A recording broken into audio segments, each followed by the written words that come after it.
Agaknya memainkan opini, penggiringan opini mulai dilakukan persis seperti apa yang dibayangkan kaum New Mind, bahwa belum tentu pemilu 2024 Pilpres diadakan, mulai terasa gaungnya. Ada ketua DPD meminta perpanjangan 2 tahun jabatan presiden. Kemudian ada Peter Gonta juga mulai mendengungkan dengan mengatakan kalau dana KPU belum turun, ada baiknya untuk masyarakat yang membutuhkan demi mengatasi krisis pangan seperti yang dikatakan Lanyala ketua DPD. Lalu di Solo, pemuda yang bergabung dalam sebuah muktamar, ada yang adu jotos yang katanya mereka ini pengusaha. Baru kita semua tahu bahwa ternyata cara dapat uangnya adalah dengan unjuk kekuatan, dengan adu jotos. Makanya ke bawah-bawah kebiasaan dagang tersebut yang berciri injek kaki, sikut-sikutan, membuat kita semua tersadar bahwa untuk cari uang di negara Wakanda memang tidak pakai jurus yang diajarkan para pendahulu, orang-orang bijak berbisnis dalam buku sejarah bisnis dunia, atau seperti yang dicontohkan para sahabat Nabi atau para pengusaha level dunia, yaitu dengan kolaborasi, dengan kesantunan. Namun cari uangnya adalah dengan menjelekkan kompetitor, mematikan kompetitor, saling hujat, menginjak kaki, menjotos lawan, merangkul penguasa untuk mematikan lawan. Dan apa sih yang menyebabkan mesti begitu? Harta, tahta, perpanjangan jabatan. Nggak usah berantem lah. Lihat aja yang mau memperpanjang jabatan. Tidak pakai menjelekkan lawan, tetapi memberitahu masyarakat dengan anggun, dengan membangun narasi yang benar. Misalnya membangun wacana biaya 120 triliun rupiah untuk biaya penyelenggaraan pemilu itu nanti sangat mahal. Sudah, nanti aja 2-3 tahun lagi. Tunggu ekonomi kuat, tunggu ekonomi Indonesia stabil, dan siap orang-orang yang dikader yang akan meneruskan kebijakan membangun dengan berbasis foreign direct investment ini. Lebih siap lagi, plus lawannya harus dibikin tidak berkutik dulu, dibatasi geraknya. Lalu dengan membangun opini, kita masyarakat jadi tersadar, oh iya juga ya, mahal ya 120 triliun rupiah itu, mending buat masyarakat yang membutuhkan. Kasih lagi BLT deh, bantuan tunai buat masyarakat. Inilah pintarnya bernegara, ini harus dicontoh.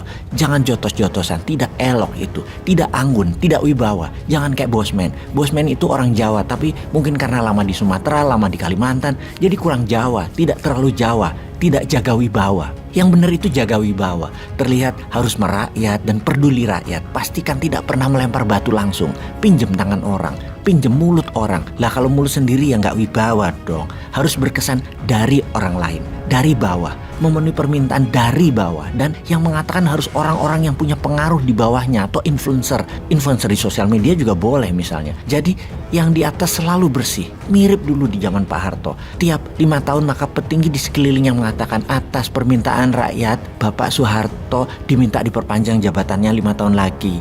Nggih, dia menjawab manut. Pemimpin ya manut rakyat, ya toh? Itu bener loh. Kita jangan jadi bangsa yang cemen, meninggalkan masalah besar di ujung jabatan. Kita itu harus pantang mundur. Kalau ekonomi misalnya 2023 atau 2024 belangsak, pantang mundur, harus diselesaikan. Jangan sampai tinggal gelanggang nyolong pelayu. Harus terus dan harus diselesaikan. Menambah 2-3 tahun lagi salah satu bentuk kejantanan pemimpin dan para pejabat yang bertanggung jawab. Jantan semua. Jangan sampai meniru bangsa Inggris. Baru terlambat ke parlemen 1 menit, menterinya mengundurkan diri. Baru buat kebijakan yang membuat rekening APBN kosong 45 hari, baru menjabat mundur.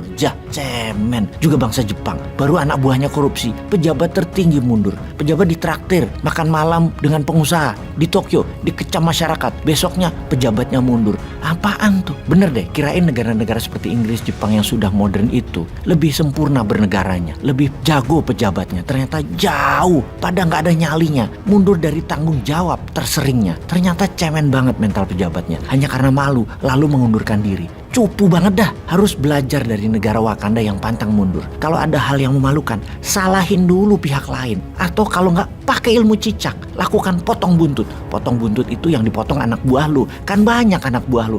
Cari yang mau lu buang dan bilang mereka yang salah. Dan mereka tanggung jawab. Potong tuh kepala dinas olahraganya Tokyo misalnya, atau kapolseknya Tokyo. Kalau lu dituduh makan duit olimpiade, bisa dibuang semuanya, jangan langsung ngundurin diri, mutasi aja langsung anak buah yang salah tadi. Kalau menjadi pejabat, pertama-tama buatlah aturan yang membebaskan kalian dari tanggung jawab. Itu wajib hukumnya, karena itu syarat untuk menjabat jabatan agar lama. Karena Anda harus selalu bersih, selalu berprestasi, dan kalau ada salah, karena Anda tidak pernah ada tanda tangan yang bertanggung jawab, makanya Anda tidak pernah salah, yang salah bawahan Anda. Yang kedua, orang yang tidak setuju dengan kalian, jangan kasih tempat bersuara di wilayah kerja kalian. Kalian harus pastikan semua orang berada di jajaran kalian adalah orang kalian. Tidak ada tempat strategis buat orang yang tidak sefaham, walaupun pintar dan terbukti berhasil metodenya. Harus tidak ada prestasinya dan berada di luaran pengambil keputusan, setidaknya secara mayoritas adalah semua pendukung kalian. Sekali lagi, kalian bisa bikin apapun, karena kalian kan pemegang otoritas tertinggi. Jadi jangan gara-gara malu doang langsung mundurkan diri. Hal itu tidak boleh terjadi. Di Wakanda hal itu tidak ada. Pejabat tidak akan pernah salah. Jadi tidak pernah ada yang malu selama menjabat. Jangan gara-gara malu kalian mengundurkan diri, sehingga jabatan-jabatan lain yang kalian incer jadi tidak pernah tercapai, hilang masa depan kalian hanya gara-gara malu. Jangan sampai hal itu terjadi.